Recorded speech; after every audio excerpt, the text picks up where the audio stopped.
What's going on, guys? I'm back again with another video. Today we're going to do some MOT repair work on HYUNDAI ix20.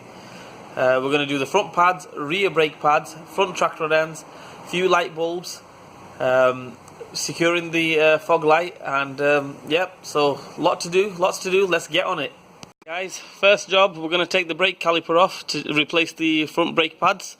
To do that, as I mentioned in one of my previous videos, we just take one bolt off from there.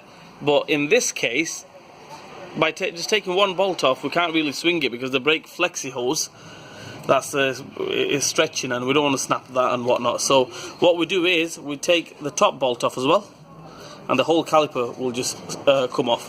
Then when we get the new pads, we just fit the new pads on. Bit of copper grease and everything, and then yep, the front pads should be done. So in this case, we just take the top bolt off as well. Right, there you go. The brake caliper is off. Brake pads are in my hand. As you can see, they're totally worn out.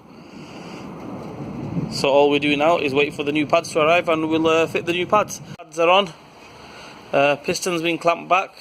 All we do now is I'll try getting one hand again. Try putting the caliper on. Just put the caliper on.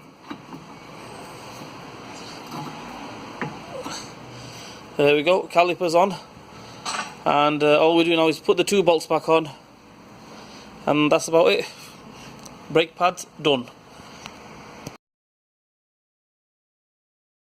Right, track rod end. All we do on these is take that split pin out, which I've loosened before, so that's out. It's got one castellated nut on the top here, as you can see, and it's got one locking nut there. All we do is slacken the locking nut, take that nut off, give it a little whack there, and that should come off, and then just twist it off, and that's it.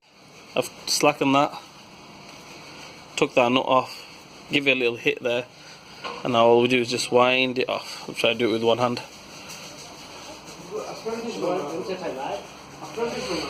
And that's it, we wind it off all the way and take that one off.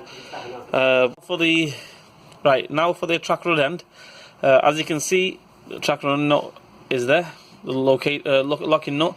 What I did when I took it off, I only took it off or slackened it, like I would say a quarter of a turn, half a turn.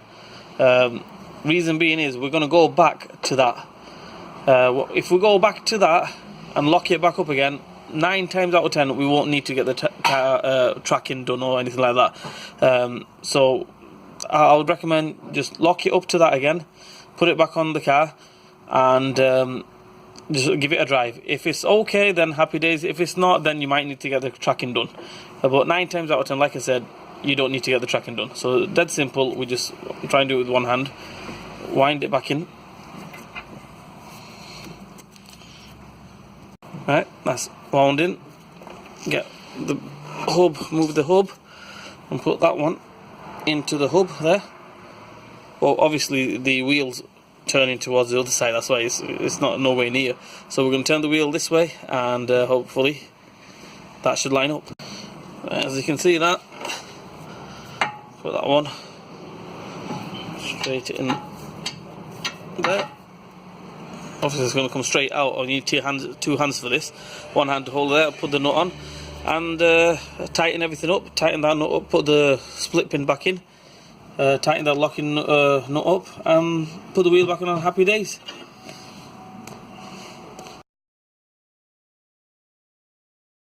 Right, guys, rear caliper, rear brake pads. What we're going to do is exactly same as taking the front ones off. We take these two bolts off, this one here,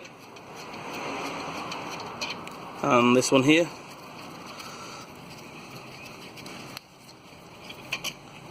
We take them two off, we just pry the caliper off, totally off, and take the pads off. When we come to fitting it, it's a little bit different because the handbrake, as you can see, goes on the rear caliper, whereas on the front it's just the foot brake.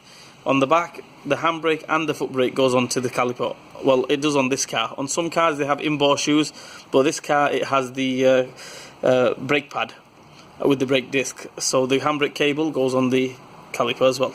So yep, taking it off exactly the same as the front, fitting it slightly different, which I will show you in a minute. Right. The only difference is with the rear brake caliper and brake pads fitting is that on the front, what we normally do, we get the big clamp and whatnot, we just clamp the caliper in. On this one, we wind it back in. Well, I can't do it with one hand because I have to hold the caliper with one hand. So basically, we just wind it back in with that tool, the brake wind back tool. But then when we come to fitting it, we put the new pads on, then wind the caliper back out so it's just touching the brake pad. So then that way, make sure this is free. You know, the disc is free when we put the pad on and when we wind the caliper back out, and that way the handbrake should be okay. Also, top tip: make sure these are free. Make sure these are not, the sliders are not jammed up. This is okay. And for this tool, you can probably get it on eBay for about 20 quid or something like that. That's the brake wind back tool. eBay, about 20 quid, 15, 20 quid. Get one of them, wind it back in, wind it in, then wind it back out. All good. So that's how we do it. Right, guys, as you can see, I put the new pads on. What I had to do with the new pads, I had to file the edges down a little bit because they had powder coating on them. A bit too much powder coating, so they wouldn't go on. They was like stiff, so I had to file the edges down a little bit. I wound the caliper in and now I wound it out a little bit.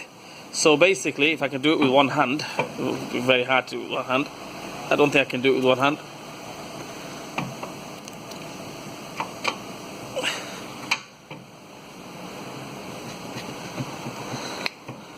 Right, that's on. Obviously, we have to put the two bolts on, and that should be.